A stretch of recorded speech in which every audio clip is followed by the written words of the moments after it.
What's going on, guys? Welcome back to the channel. It's JK Flash.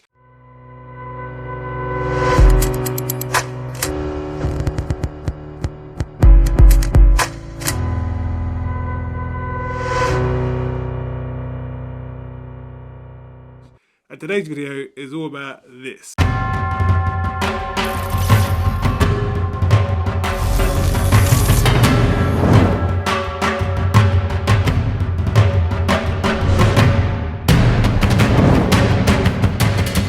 Huawei, make it possible. So many of you guys commented on the video and asked me to do BTS, so I grabbed a little bit of footage. So guys, this shot here, which obviously we're shooting on the EOS, is basically, I just wanted to get a shot of it being stretched kind of thing. So I know everyone's gonna say fishing wire, but this is off the cuff filming today. So I literally just used black insulation tape, which you can't even see, and here what it looks like afterwards. You see that? And I thought I'd show you guys how I made it, but we're going to talk through it. So I've got my laptop here. What I'm going to do is we're going to talk through. I'm going to drop down to the corner of the screen, and we're basically going to talk through and tell you exactly what I did, where I did it, and that is it. Just a short little breakdown on how I created that video. So I hope you guys enjoy it, and let's just jump straight into it.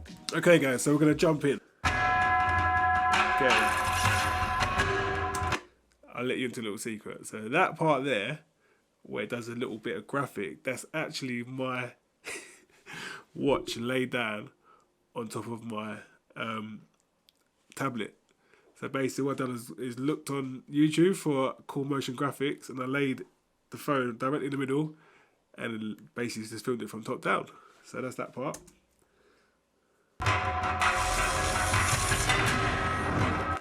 Okay, this. So let me just clarify. So the shots where everything is actually spinning is actually on a 299. It's like a flat, it's kind of like a Lazy Susan. It's for a monitor. So in the UK you can buy it from a shop called Euro Car Parts. So that was purchased from a shop from Euro Car Parts for $2.99.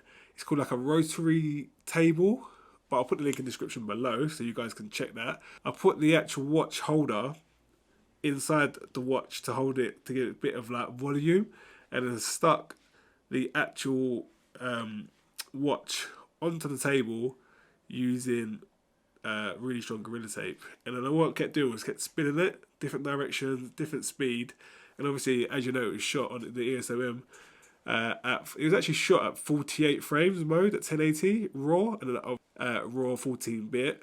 And then what I did is, and then I also shot at 1080 10-bit 48 frames higher frame rate mode. So yeah, it's just a combination of different shots. But let's just jump back in and continue.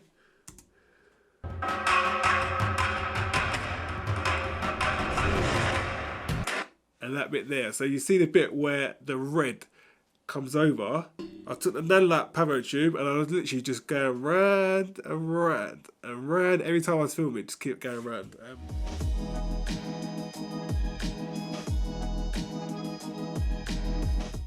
So what's going on, guys? So I had a little technical difficulties there. My nanlight light decided to turn off. And round, every time I was filming, it just kept going round. My light just died. Fucking brilliant. Yeah. Anyway, let's jump back in. So these shots here, they're all static shots, and as you can see, as I've basically it's been paused, it looks like it's out of focus or bad quality, but it's not. Because remember, that Huawei actual screen, it's a digital smartwatch.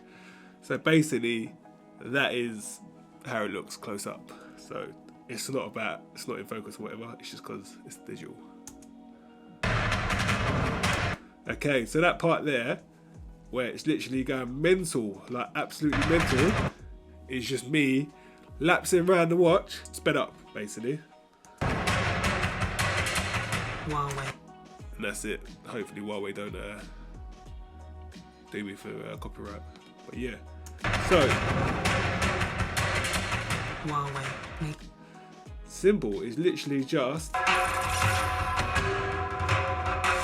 that. Static shot, static shot, static shot, And on that shot there, at like 6 seconds, this one here, that is literally just the same nanolite, pavo tube, 6C, just on white, just a normal white colour, going over it. All the other bits, we want to get back into that once we get into the edit, but yeah. Huawei, make it possible. Boom. So what we're going to do now is we're going to actually jump into Final Cut, and we'll jump onto my other Apple computer. So what we're going to do is we're going to jump into Final Cut now, and we'll go from there, and then I'll speak to you guys about the actual edit, and that's it basically. So let's go. I'm going to go back. I'm going to jump from the studio into my house, but it'll just be a voiceover. So 3, 2, 1. So what's going on, guys? So we'll jump into the edit. So what I do is I convert my MOV to an Xlog, as I say in all my other previous videos. So let's just jump straight in. I need to delete this file quickly. Okay, so here we go. And you can see it's just a basic timeline. Nothing really there. Okay, so here we have the basic timeline. I have the sound effects of the electric in there at this point. And then after that, okay, so I'll let you into a little secret. So a lot of people are like, how did you get there? Like the flares, basically the lens. People have been asking me how I got lens flares. So if I jump over to my effects panel, and I've actually got the Pixel Film Studios.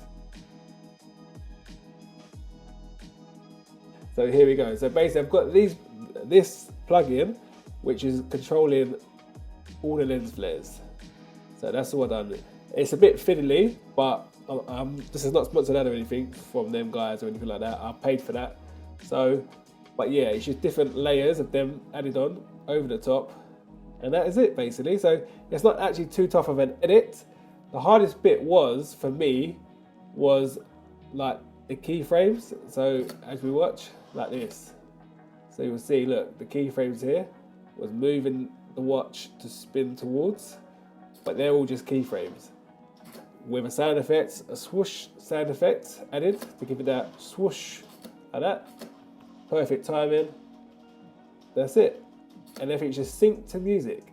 It's not too tough of an actual edit. If you actually look at the edit, it's not actually too tough.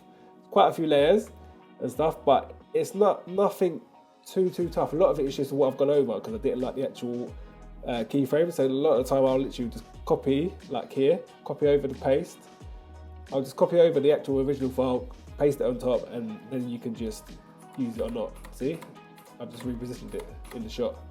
So yeah, a lot of it's just sound effects, the music, timings, keyframes, all that kind of stuff. That's it. And I've looked back at this video quite a few times there, and I've seen so many mistakes that I'd rather change. But just want to show you guys, it's not actually that difficult. It was probably a good, 4 or 5 hour job altogether. But a lot of it, it was 50-50 really, because it took a lot of time to get the shots right in the studio, and then obviously put the edits together. But as you can see, like this for me here, like this shot here is probably gonna go in my show reel. I'm gonna add that shot to my show reel. So that's just one of them things. Like I think that's a beautiful shot. It's amazing. So yeah, I really like it. But yeah, that's it guys. And let's jump back to me in the studio. Thank you guys for watching. Please like, subscribe, comment. And yeah, this is JK Flash. And I just want to say, last week was my birthday. So if you leave me a comment, say happy birthday, I would appreciate that. And yeah, see you in the next one. JK, I'm out of here every Wednesday and Sunday. Keep posted. I've been a little bit busy this week, but every Wednesday and Sunday, there'll be a new video. So please hit the bell. Let's do this. JK's out of here. 3, 2, 1.